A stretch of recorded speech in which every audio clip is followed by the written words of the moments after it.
Congratulations, Nintendo. You've done it. You've done it, and I'm pretty sure that you're the only person who has. Let's talk about it.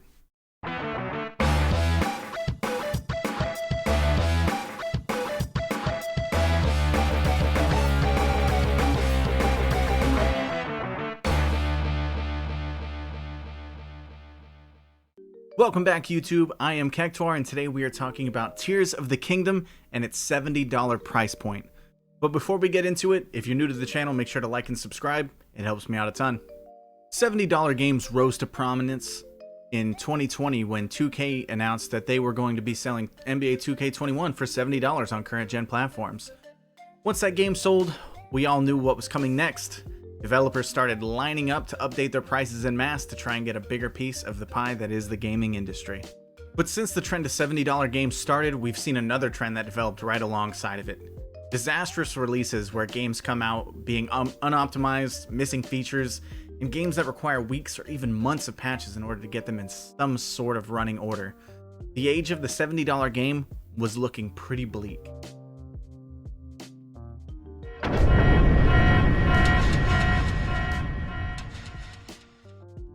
In comes Nintendo with a game that had been rescheduled multiple times and a price increase to $70 that seemingly just came out of nowhere. And you know what? They pulled it off. Tears of the Kingdom is worth every penny of the $70, and in my opinion, they're the first ones to do it. Looking back, it's hard to believe that there was a long time where I said that I wasn't going to get this game because it looked too much like Breath of the Wild.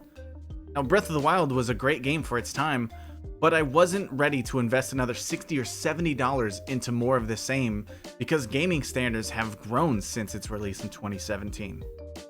Fast forward to 2023, and creator Eiji Aonuma hosted a Nintendo Direct showing off the gameplay mechanics and the new powers that Link would possess. This was the turning point for me and the first justification of the $70 price point. The game still looked similar, but it felt completely new and the abilities felt powerful. Fuse in particular made me decide that as long as the game wasn't broken, this was now a day one buy for me. And that brings me to my second talking point, the day one. This is a Nintendo game we're talking about, so of course it leaked early. At this point, it's just par for the course for Nintendo. Rumors and leaks started swirling that the game had frame issues, especially when in combat, and again, the validity of the price point was put into question.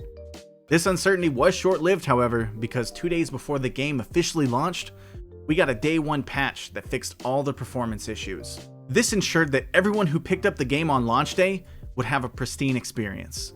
Thanks to the few issues that the game had now being resolved before launch, the game came out with a Metacritic score of 96 and now is the highest rated game of all time on OpenCritic, just barely beating out Mario Odyssey, which is a huge feat. And lastly, we have the actual gameplay of the game.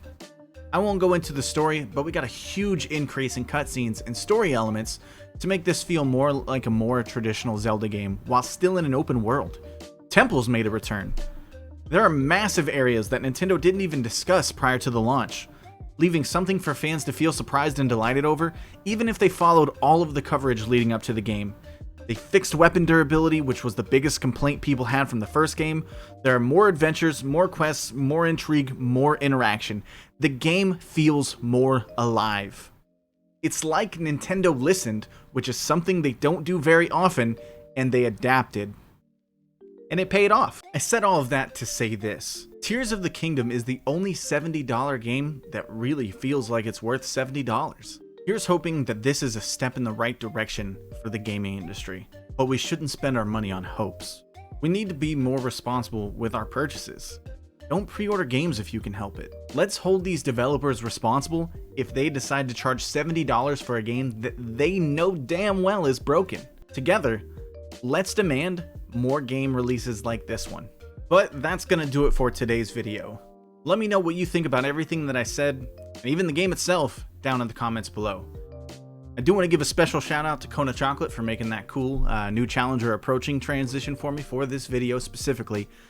If you are looking for any kind of design work, I have left his info in the description down below. And as always, I'll see you in the next one.